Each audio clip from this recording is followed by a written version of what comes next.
Ce qui devait être le plus beau jour de ma vie a tourné au cauchemar. Lors du dîner de répétition, ma fiancée et ses parents ont publiquement manqué de respect à ma mère, pourtant décédée. Je n'ai pas hésité une seule seconde. J'ai annulé le mariage devant tous les invités. C'était un après-midi d'été comme tant d'autres, baigné par le soleil et l'odeur de viande grillée. Un ami commun m'avait invité à un barbecue dans son jardin. Je n'avais pas particulièrement envie de sortir ce jour-là, mais j'y suis allé, presque à contre-cœur. Et pourtant, ce choix a changé le cours de ma vie. Parmi les visages familiers et les conversations banales, elle est apparue. Élodie. Elle portait une robe fleurie, légère, ses cheveux attachés en un chignon négligé, qui la rendait encore plus belle, plus vraie. Elle riait à une blague qu'un inconnu venait de faire, et ce rire m'a frappé comme une flèche en plein cœur. Il était pur, libre, contagieux. Nous avons été présentés peu après. La conversation a coulé naturellement. Elle aimait la littérature, les balades en forêt, les vieux films français. Nous avons parlé pendant des heures sans voir le temps passer. Ce soir-là, je suis rentré chez moi avec une sensation étrange, comme si je venais de retrouver quelqu'un que j'avais toujours connu. Les mois qui ont suivi ont été une parenthèse enchantée. Chaque moment passé avec elle me semblait précieux. Nous découvrions nos mondes respectifs, et je pensais sincèrement que j'avais trouvé la femme avec qui vieillir. Un an plus tard, lors d'un voyage en Provence, je l'ai emmenée au sommet d'une colline surplombant les champs de lavande. Je me suis agenouillé, le cœur battant, et je lui ai demandé sa main. Elle a dit oui, les larmes aux yeux. C'était le moment le plus fort de ma vie, ou du moins, je le croyais encore à l'époque. Car ce que je ne savais pas encore, c'est que ce oui allait être le début d'un parcours douloureux, une descente lente vers une vérité que je refusais d'accepter. Dès les premières rencontres avec les parents d'Élodie, j'ai perçu une forme de distance. Pas de rejet frontal, non, mais une sorte de froideur polie, un sourire qui ne monte jamais jusqu'aux yeux. Jack, son père, m'observait souvent avec un air critique, comme s'il évaluait un produit en rayon. Donna, sa mère, m'adressait des compliments empoisonnés, du genre Tu parles bien pour quelqu'un qui a grandi sans modèle paternel solide. Une remarque qui faisait référence au fait que mon père était parti quand j'étais enfant, laissant à ma mère, Hélène, le soin de m'élever seule. Au début, je prenais cela comme une maladresse, pensant qu'il s'adapterait avec le temps. Mais plus les mois passaient, plus leur regard devenait pesant. Chaque repas en leur compagnie était une épreuve. Ils me posaient des questions déplacées, faisaient des remarques sur mes choix de carrière ou sur ma manière de m'habiller. Et lorsqu'ils évoquaient Hélène, c'était toujours d'un ton sec, détaché, comme si son nom était une tache sur la nappe. Élodie, quant à elle, semblait minimiser tout cela. Ce sont mes parents. Ils sont un peu vieux jeu, mais ils t'apprécient. J'ai voulu la croire, peut-être parce que j'en avais besoin. Hélène, ma mère, n'était pas une femme riche, mais elle avait un cœur immense. Quelques années auparavant, quand la famille d'Élodie traversait une grave crise financière, Jack ayant perdu son emploi et Donna étant tombée malade, c'est elle qui les avait aidés, discrètement. Elle avait prêté de l'argent sans jamais réclamer de remboursement. Elle avait cuisiné pour eux, les avait accueillis à la maison quand leur chauffage avait été coupé en plein hiver. Je me souviens encore d'elle, debout dans la cuisine, préparant un ragoût pendant qu'Élodie et ses parents dormaient dans le salon. À l'époque, j'étais fier d'elle, profondément touché par sa générosité. Elle disait Aider, c'est ce qu'on fait quand on peut. Un jour, quelqu'un le fera pour toi. Mais cette gratitude n'est jamais venue. Ni de Jack, ni de Donna, ni même d'Élodie. Pas une seule fois ils n'ont évoqué l'aide reçue. Pire encore, ils agissaient comme si cela n'avait jamais existé. Ce silence, ce manque de reconnaissance m'a lentement rongé. Mais j'ai gardé cela pour moi, par respect pour ma mère. Elle, au moins, avait agi avec noblesse. Eux, avec oubli. L'organisation du mariage aurait dû être un moment de joie, mais pour moi, ce fut une suite de petites humiliations. Tout devait passer par la validation de Jack et Donna. Le traiteur, ils avaient un ami plus fiable. La salle, trop modeste. Le thème, un peu trop rustique, non? Chaque décision que je prenais avec Élodie était révisée, puis remplacée par une autre, imposée subtilement par sa famille. Mais ce qui me blessait le plus, c'était leur obsession de faire disparaître Hélène de l'événement. Quand j'ai évoqué l'idée de mettre une photo d'elle sur une petite table avec une bougie, un geste symbolique, une simple présence dans ce jour important, Donna a fait une grimace. On ne veut pas plomber l'ambiance avec des souvenirs tristes. Et Elodie a acquiescé. C'est notre jour, Michael. Il faut qu'on regarde vers l'avenir. Je suis resté silencieux. Mais en moi, une fracture s'est formée. J'avais l'impression de devoir sacrifier la mémoire de ma mère pour plaire à une famille qui l'avait oubliée dès qu'ils avaient retrouvé leur confort. Et je me suis demandé, suis-je le seul à me souvenir de ce qu'elle a fait pour eux? Il y a un moment où, à force de tout ravaler, on s'étouffe. Pendant des semaines, j'ai enchaîné les concessions. J'ai laissé Élodie décider, j'ai laissé ses parents dominer, j'ai laissé leurs remarques glisser sur moi comme de l'eau sur une vitre. Mais chaque mot retenu, chaque souvenir effacé, chaque clin d'œil échangé entre Jack et Donna en se moquant discrètement de mes idées, ajoutait une pierre à la muraille qui se dressait entre eux et moi. Je dormais mal. Je me réveillais avec l'impression de trahir ma mère, de lui tourner le dos. Je revoyais son sourire, son regard bienveillant quand je lui avais annoncé mes fiançailles. Elle m'avait dit, si elle t'aime, elle aimera aussi ce que tu es, tout entier. Et je me rendais compte qu'Élodie ne voulait qu'une partie de moi, celle qui se conforme, qui oublie. Mais j'avais peur, peur de tout remettre en question, peur de perdre cette vie que j'avais commencé à bâtir. Alors, je me suis tu, encore, jusqu'à ce que le silence devienne une forme de trahison. Puis est venue cette soirée, quelques jours avant le dîner de répétition. Nous parlions du plan de table, une discussion banale à première vue. Je suggérais que le coin des souvenirs, une tradition familiale chez moi, inclut un petit cadre avec la photo de ma mère. Rien d'exagéré, juste une présence symbolique. Donna a froncé les sourcils. Tu veux vraiment afficher une photo de ta mère morte au milieu de gens qui veulent faire la fête? Son ton était sec, presque méprisant. Jacques a lancé une de ses plaisanteries habituelles. Tu pourrais au moins la mettre derrière le bar. Elle servait bien à l'époque. Il a ri. Personne d'autre n'a suivi. Moi, je suis resté figé. Élodie a posé sa main sur mon bras. Il ne pense pas à mal. Ce n'est pas le moment de créer des conflits inutiles. Je suis sorti prendre l'air. Il faisait froid. J'avais du mal à respirer. Cette nuit-là, j'ai compris quelque chose d'essentiel. Ce mariage ne serait jamais à l'image de ce que je suis. Et surtout, il ne respecterait jamais la femme qui m'a élevé. À mesure que le dîner de répétition approchait, une pression sourde s'installait dans ma poitrine. Je faisais semblant, je souriais, j'allais aux essayages, je répondais aux messages de la wedding planner. Mais mon cœur n'y était plus. J'étais en pilote automatique, prisonnier d'un rêve qui n'était plus le mien. Le comportement de la famille d'Élodie était devenu de plus en plus insidieux. À chaque réunion, chaque dîner de famille, il y avait une remarque, un regard, une allusion. Des choses dites avec le sourire, mais tranchantes comme des lames. Je commençais à me demander si Élodie les laissait faire ou si elle pensait comme eux. Sa défense de leurs paroles s'affaiblissait, et parfois elle se contentait de hausser les épaules, comme si tout cela n'avait pas d'importance. Pour moi, si. Ce n'était pas juste une question d'orgueil, c'était une question d'honneur, d'amour filial, de loyauté envers celle qui m'avait élevé seule, sans jamais faillir. Je sentais que le dîner de répétition allait être décisif. Une partie de moi espérait que tout se passe bien, l'autre se préparait au pire. Le soir du dîner de répétition, je suis arrivé avec un nœud dans l'estomac. La salle était joliment décorée, tout le monde semblait de bonne humeur. Les invités riaient, trinquant, saluant les futurs mariés avec chaleur. Élodie rayonnait dans sa robe crème, et moi, je faisais de mon mieux pour entrer dans le rôle du fiancé comblé. Mais sous mon sourire figé, je surveillais chaque geste, chaque mot. Jacques et Donna sont arrivés un peu plus tard. Ils ont embrassé Élodie avec emphase, puis m'ont salué avec cette politesse froide qu'ils maîtrisaient si bien. Dès les premiers toasts, j'ai senti l'atmosphère changer.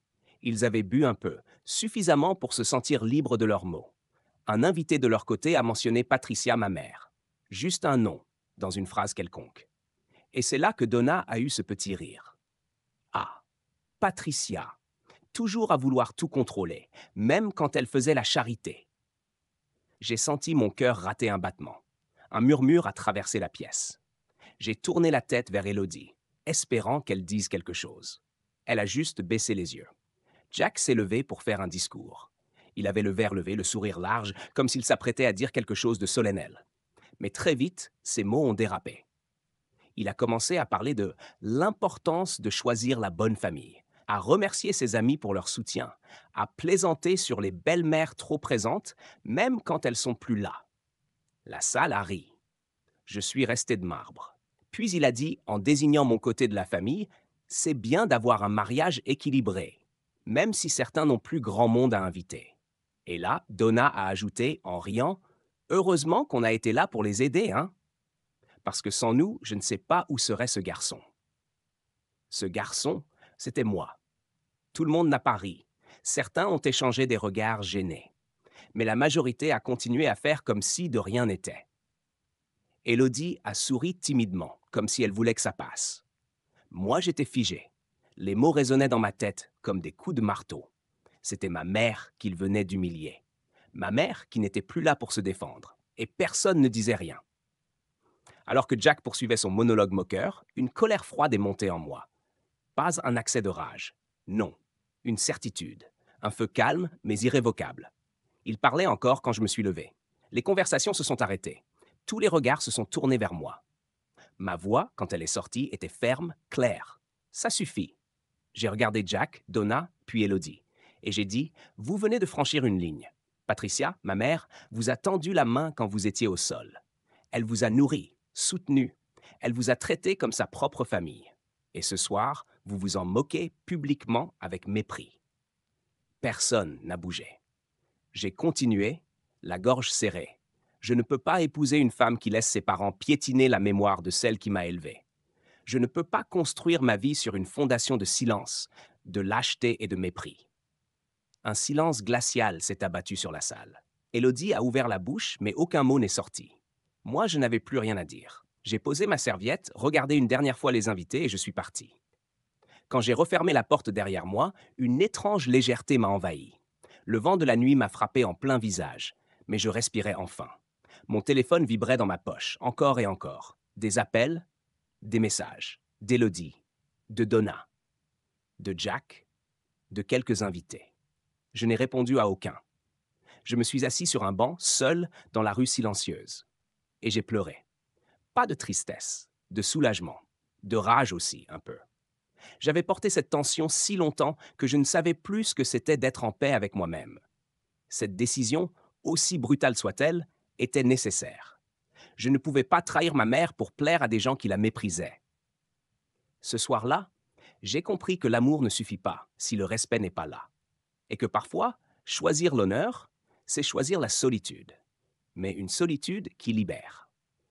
Je suis rentré chez moi tard dans la nuit. Je n'ai pas allumé la lumière. J'ai enlevé mes chaussures dans le couloir, comme si j'étais chez quelqu'un d'autre. Mon appartement, pourtant familier, me semblait soudain vide, figé dans le silence. Mais pour la première fois depuis longtemps, ce silence ne me faisait pas peur.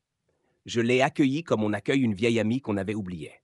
Je me suis assis dans le salon, dans le noir, et j'ai pensé à ma mère. À son rire, à ses conseils, à sa tendresse inlassable, à tout ce qu'elle avait sacrifié pour moi. Elle n'était plus là depuis 2 ans, mais sa présence me guidait encore. Ce soir-là, je n'ai pas regretté ma décision. J'ai compris que je venais de fermer une porte que j'aurais dû refermer bien plus tôt. Et malgré la douleur, une certitude s'imposait. J'avais fait ce qu'il fallait. Le lendemain matin, mon téléphone était saturé. Des dizaines de messages, des appels manqués, des notes vocales. Élodie m'écrivait sans relâche. D'abord avec incompréhension, puis avec colère, puis avec des excuses mal formulées. Il ne pensait pas à mal. Tu as réagi trop violemment. On aurait pu en parler, mais rien dans ces mots ne montrait un réel remords. Aucune reconnaissance du mal causé, aucune remise en question. Ses parents, eux, ont tenté un mélange de menaces voilées et de justifications grotesques. Tu prends tout trop à cœur. On a le droit de plaisanter, non? À chaque message, ma décision se renforçait. Je les ai lus une fois, puis j'ai bloqué tous les numéros. Pas par vengeance, par besoin de paix. Je n'avais plus de place dans ma vie pour ceux qui avaient piétiné l'honneur de ma mère. Contre toute attente, certains invités m'ont contacté. Des cousins éloignés, des amis communs, même un ancien collègue d'Élodie. Ils m'ont écrit pour me dire qu'ils avaient été choqués par le comportement de Jack et Donna, qu'ils comprenaient mon geste, qu'ils auraient aimé intervenir, mais n'avaient pas su comment. Certains m'ont dit que mon discours les avait fait réfléchir sur leur propre silence. Cela m'a touché plus que je ne l'aurais cru. Ce n'étaient pas des excuses officielles ou publiques. C'étaient des mots simples, sincères, qui prouvaient que ce que j'avais ressenti n'était pas une illusion, que ma douleur était réelle et partagée. C'était une forme de réparation, pas de justice parfaite, mais un baume. Et cela m'a aidé à tenir debout. Quelques jours plus tard, je suis allé au cimetière, comme pour boucler la boucle. J'ai apporté un bouquet de pivoine, les fleurs préférées de ma mère.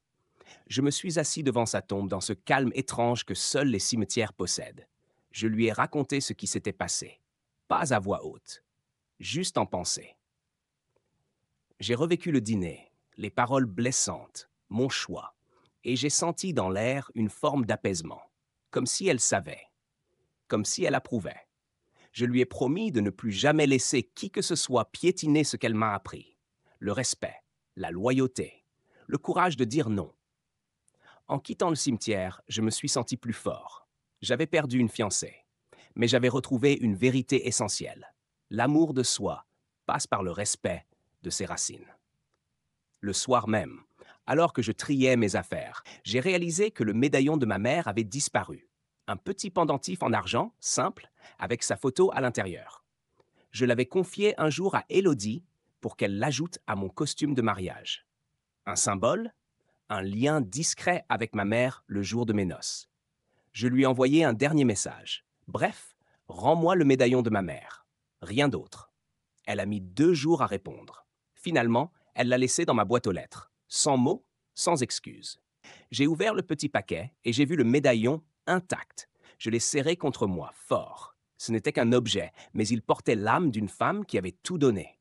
Je l'ai remis autour de mon cou, et j'ai su, au plus profond de moi, que ce serait désormais mon talisman, ma mémoire vivante. Les semaines suivantes furent étranges, libres, mais étrangement vides. Je n'avais plus de préparatifs à faire, plus de rendez-vous à suivre, plus de compromis à avaler, juste des jours à remplir, lentement, avec moi-même. J'ai repris la lecture, j'ai recommencé à écrire. J'ai revu quelques amis que j'avais négligés pendant mes fiançailles.